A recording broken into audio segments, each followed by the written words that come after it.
আর এখন তারা যে সুর, এই সুরটি পরিবর্তন করেছে, সেই সুরটাও এখন রবীন্দ্রসঙ্গীত, ভজন, কীর্তন এই পর্যায়ে চলে এসেছে।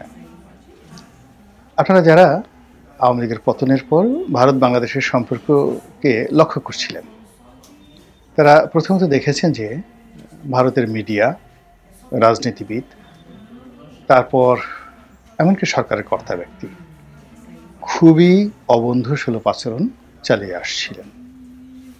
তারা এই বাংলাদেশ দখল করবেন, কালকে বাংলাদেশ এয়ার স্ট্রাইকের আওতায় আসবে, তারপরে ইনসার্জেন্সি চালানো হবে, তারপর সার্জিক্যাল স্ট্রাইক চালানো হবে, ঝটিক আক্রমণ করে বাংলাদেশের চিকেন নেকগুলো আলাদা করে দেওয়া হবে। এখন তারা সিদ্ধান্ত নিতে পারছে না, মানে আগে তারা যেভাবে র্যাপ সঙ্গীত গাইতেন। কলকাতার কয়েকজন বড় বড় কয়েকটা মিডিয়া আছে, মেয়ে আছে, ছেলে আছে, মেয়েগুলো কথা বলতেছে মনে হয় যেন বজ্রপাত হচ্ছে, এমন জোরে জোরে কথা বলে। আমাদের বাংলাদেশে এরকম অভদ্র মেয়ে একটাও নেই। এমনকি যাকে বলে আওয়ামী লীগের যাদেরকে আপনি খুব গালাগাল করেন, তাদের কণ্ঠ এরকম কণ্ঠ না। আপনি দেখেন ফারজানা রূপা সমালোচনা করেন, কিন্তু চমৎকার একটা কণ্ঠ। কিংবা মুন্নি, যে মুন্নি সাহা, সেও কিন্তু ওই কলকাতার ওই যে মহিলা, ভদ্র মহিলারা কয়েকটা খুব জোরে জোরে কথা বলে, ওইভাবে কোনোদিন মুন্নি সাহা কথা বলেছে, ফারজানা রূপা কথা বলেছে, মিথিলা ফারজানা কখনো বলেছে? এটা হলো বাঙালির কালচার, বাঙালির রক্ত। আমরা ভদ্রলোক, মানে সত্যিকার অর্থে। ওরা এমন জোরে জোরে কথা বলে। আমাদের দেশে মোজাম্মেল বাবু, তারপর মোজাম্মেল বাবুর সঙ্গে ধরেন নাইমুল ইসলাম খান, এরকম অনেক দালাল সাংবাদিক ছিল যারা শেখ হাসিনার পক্ষে কথা বলতেন, কিন্তু তার মধ্যে একটা আর্ট ছিল। সে আর্টটা কি? পণ্ডিত রবিশঙ্করের সেতারের মতো কথা বলতেন, শুনতে ইচ্ছা করতো। আহা, মানে আমাদের বিরক্তি লাগতো, কিন্তু যার জন্য তিনি বলতেন, অর্থাৎ মোজাম্মেল বাবু শেখ হাসিনার প্রশংসা করতেন। শেখ হাসিনা মনে মনে ভাবতেন যে মোজাম্মেল বাবু এরকম কেন শত শত মোজাম্মেল বাবু জন্ম নেয় না, কেন এই মোজাম্মেল বাবু গণভবনে শত শত দল বেঁধে আসে না, আর ওরা কেন সারাক্ষণ আমার প্রশংসা করে আমাকে এইভাবে চাঙ্গা রাখে না। কিন্তু হয় আছে, আপনি দেখেন ভারতের যে কয়েকটা আছে, কি ময়ূর না ঠয়ূর নাম, এমন সব কথাবার্তা বলে মনে হয় যেন পাগল হয়ে গেছে। এবং এই সকল ছেলে এবং মেয়ে একেবারে তরুণ, আমার সন্তানের বয়সী, তাদের পাগলামের সঙ্গে পাল্লা দিয়ে বয়স্ক মানুষ যাদের বয়স 60 বছর 70 বছর, যারা এখন আমার মতো ইউটিউব করা শুরু করে দিয়েছেন, অনেক বড় সাংবাদিক, অনেক বড় লেখক, অনেক বড় ডাক্তার, কিন্তু এখন সব কিছু বাদ দিয়ে, বিখ্যাত ডাক্তার, কিন্তু সব কিছু বাদ দিয়ে এখন সে ইউটিউব করবে এবং লক্ষ লক্ষ মানুষ তার কথা শুনছে। আবার অনেক বড় প্রফেসর, অধ্যাপক, তিনিও ইউটিউব করছেন। অনেক বড় জেনারেল, তিনিও ইউটিউব করছেন ভারতে। এবং তারা সমস্বরে বাংলাদেশের বিরুদ্ধে কী করলো, হ্যাং করেঙ্গা, ত্যাং করেঙ্গা, মাথা ফাটিয়ে ফেলেঙ্গা, তারপরে গলা টিপে ধরেঙ্গা, এই সমস্ত কথাবার্তা, জিব্বা টান দিয়ে ছিঁড়ে ফেলেঙ্গা, বাম হাত দিয়ে জিব্বা ছিঁড়ে ফেলেঙ্গা, রাজাকার কা বাচ্চা হায়, আলবদর কা বাচ্চা হায়, ইত্যাদি ইত্যাদি নানা রকম অস্বাধীন অশ্রাব্য কথাবার্তা বলে পুরো পরিবেশ পরিস্থিতিকে এমন পর্যায়ে নিয়ে গেছে যে আমাদের দেশের একেবারে শান্তশিষ্ট একটা দল, যারা ভারতের সঙ্গে কখনো সংঘাতে যেতে চায়নি, সেটা হলো বিএনপি। সেই বিএনপি উত্তেজিত হয়ে গেছে। উত্তেজিত হয়ে তারা সেই করলো কি, বিরাট এক সমাবেশ করলো ঢাকাতে। আবার সেই সমাবেশ দল বেঁধে তারা আগরতলার দিকে চলে গেল এবং ভারত বিরোধী সমাবেশ করলো, এবং তাদের ছাত্র সংগঠনকে দিয়ে তারা এই যে ঢাকাতে ভারতের রাষ্ট্রদূতের কার্যালয় বা দূতাবাস, ইন্ডিয়ান হাই কমিশন যেটাকে বলে, এটিকে তারা ঘেরাও করলো। এরপর কিসে কি হলো বলতে পারবো না। আমরা তো ধরে নিয়েছিলাম ভারত এই বুঝি আর পেঁয়াজ পাঠাবে না, গরুর তো তারা পাঠাবেই না, তারা দরকার হলে গরু সব পুঁতে পুঁতে খেয়ে ফেলবে। এমনি তো গোমূত্র তারা খায়, এক্সপোর্ট করে, গোবরকে তারা অমৃত মনে করে। তো বাকি হলো গরুর হাড্ডি গুড্ডি, মাংস তো তারা বিদেশে পাচার করে, বিক্রি করে, চামড়াও করে, আর যেগুলো অখাদ্য জিনিস সেগুলো বাংলাদেশে পাঠায়। গরুকে তারা দেবতা মনে করে, ঘরের মধ্যে ঢুকিয়ে তাদের মানে অন্যরকম গরু গরু ভারতের ভারতের মোদী সরকারকে যদি মূল্যায়ন করতে হয়, আপনাকে গরু নিয়ে 10 বছর গবেষণা করতে হবে। গরুর সাথে 10 বছর শোয়ার পরে আপনি একসাথে সহবাস করবেন গরুর সঙ্গে, সহবাস বলতে একত্রে বসবাস, ওই সব কিছু না। তো আপনি গরুর সাথে ঘুমাবেন 10 বছর, তারপরে আপনি জনাব নরেন্দ্র মোদী এবং অমিত শাহকে বুঝতে পারবেন হোয়াট ইজ দ্য থিওলজি, তাদের ধর্মতত্ত্বটা কি। তো যাই হোক, এখন তারা সেই বাংলাদেশে বোধহয় গরু পাঠাবেই না, তারপরে তেল পাঠাবে না, চাল পাঠাবে না, আটা ময়দা। আমাদের বাংলাদেশের তাদের বক্তব্যটা হলো যে বাংলাদেশের সঙ্গে যুদ্ধ করতে হবে কেন? ওরা কি যুদ্ধ করার জাতি? ওরা কি কখনো যুদ্ধ করেছে? ৭১-এ তো আমরা যুদ্ধ করে ওদেরকে পাশ করে দিয়ে এসেছি। কেন ওদেরকে যুদ্ধ করে একটা বুলেট খরচ করা হবে? কেন ওদেরকে আক্রমণ করে আমাদের একটা বিমান যে উড়বে, বিমানের ক্ষতি হবে না, তেল যাবে না? ও তো সব কিছুই দরকার নেই। খালি সাপ্লাইটা বন্ধ করে দাও, মাল পাঠানো বন্ধ করে দাও, পোর্ট বন্ধ করে দাও, কোনো মালামাল আসবে না, ওগুলো সব এমনিই না খেয়ে মরে যাবে। এই সকল কথা আমি যেভাবে বলছি তার চেয়ে আরও বিশ্রীভাবে এবং আরও দ্রুততার সঙ্গে ভারতের অনেক বড় বড় প্রথিতযশা ব্যক্তি এই প্রচারগুলো চালিয়ে আসছিলেন ডিসেম্বরের প্রথম সপ্তাহ, দ্বিতীয় সপ্তাহ পর্যন্ত।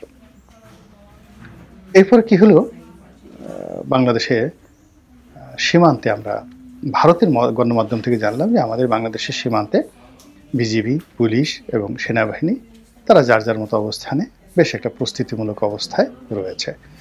এবং যে বিমান আমরা মানে ড্রোন যেটা আমরা কিনেছি, টার্কিশ ড্রোন, খুব নাম করা টার্কিশ ড্রোন, এই ড্রোন সীমান্তে উড়েছে এবং ভারত এই ঘটনায় নিদারুণ ভয় পেয়ে গেছে। এর কারণ হলো ওই ড্রোনকে প্রতিহত করার মতো প্রযুক্তি তাদের নেই এবং ওই ড্রোন যেটা ইউক্রেন যুদ্ধের ভাগ্য পাল্টে দিয়েছে, এতটা ইফেক্টিভ সেই ড্রোন এখন বাংলাদেশের হাতে আছে। 6টা ড্রোন আছে এখন। এই 6টি ড্রোন দিয়ে আমাদের যে চারিপাশে 7 সিস্টার, সেই 7 সিস্টারে যদি বাংলাদেশ বিমান বাহিনী তারা আক্রমণ চালায়, তাহলে এটা প্রতিহত করার মতো তাদের কোনো কামান নাই, গোলা নেই। এর কারণ হলো এই বিমান 28,000 ফুট মানে হিমালয়ের যে উচ্চতার সমপর্যায়ের উপরে উঠে গিয়ে তারপরে তারা সেখান থেকে বোমা নিক্ষেপ করতে পারে। তো কাজেই ভারতের হাতে এমন কোনো কামান নাই, এমন কোনো ক্ষেপণাস্ত্র নেই যেটা 28,000 ফিট উপরে উঠে এই ড্রোনকে মেরে ফেলতে পারে, ড্রোনকে ভূপাতিত করতে পারে। তো এটা আমরা বাংলাদেশের লোক জানি না, কিন্তু ভারতের দাদারা বুঝে গেছে এবং তারা ভয় পেয়ে গেছে। এবং ভয়ের কারণে হলো কিনা জানি না, তারা এই তাদের যে সবচেয়ে গুরুত্বপূর্ণ ব্যক্তি আমলাতন্ত্রের, তিনি হলেন বিক্রম মিস্ত্রি, তাদের পররাষ্ট্র সচিব বাংলাদেশে এলেন, খুবই কাছামাছি হয়ে ডক্টর ইউনূস সাহেবের সাথে দেখা করলেন। ও বিনয় আমরা গত 20 বছর ভারতের কাছ থেকে দেখিনি।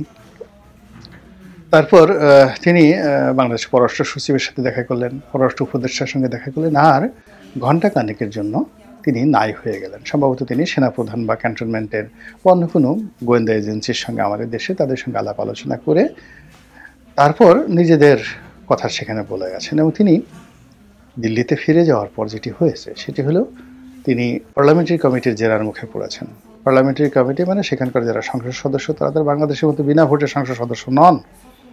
সেখানে বিজেপির লোক আছেন, বিজেপির বাইরে কংগ্রেসে আছেন, যারা রাষ্ট্রীয় পলিসিতে হয়তো যে মতামত তারা পোষণ করেন রাষ্ট্রের স্বাধীনতা সার্বভৌমত্বের প্রশ্নে, কিন্তু ব্যক্তি তাদের যে চিন্তা চেতনা এটি ডিফার, অনেক সময় তারা ভিন্ন মত পোষণ করেন। এবং সেই ভিন্ন মতের কারণে তারা এই সফর নিয়ে তাকে জিজ্ঞাসা করেছেন, একেবারে কচুকাটা করে জিজ্ঞাসা করেছেন, কি করেছেন, কেন করেছেন, কোথায় গেলেন, কি করলেন, কি সফল হলো, কি সুফল পেলেন ইত্যাদি নানা কিছু। আর জিজ্ঞাসা করেছেন যে শেখ হাসিনা এখানে আছেন কেন, কি স্ট্যাটাসে আছেন, তার পদবি কী, পদ কী, তাকে ইন্ডিয়া কীভাবে ট্রিট করছেন, এবং এখানে বসে যে শেখ হাসিনা বিভিন্ন বক্তব্য দিচ্ছেন এগুলোর ব্যাপারে আপনার বক্তব্য কী, মানে ভারত সরকারের বক্তব্য কী। এবং তাকে এইরকম যাকে বলা হয় নিজ দেশে পার্লামেন্টারি কমিটিতে এইভাবে জেরার মুখোমুখি হতে হবে, এটা বোধহয় নরেন্দ্র মোদী সরকার কখনো কল্পনা করেননি। ফলে কি হলো, সেই বিক্রম মিস্ত্রি সাহেবের যে মানে বাংলাদেশ সফরের পরপরই তার যে বস এবং যিনি মিস্টার নরেন্দ্র মোদীর একেবারে দক্ষিণ হস্ত, তিনি হলেন জয়শঙ্কর, মিস্টার জয়শঙ্কর পররাষ্ট্রমন্ত্রী।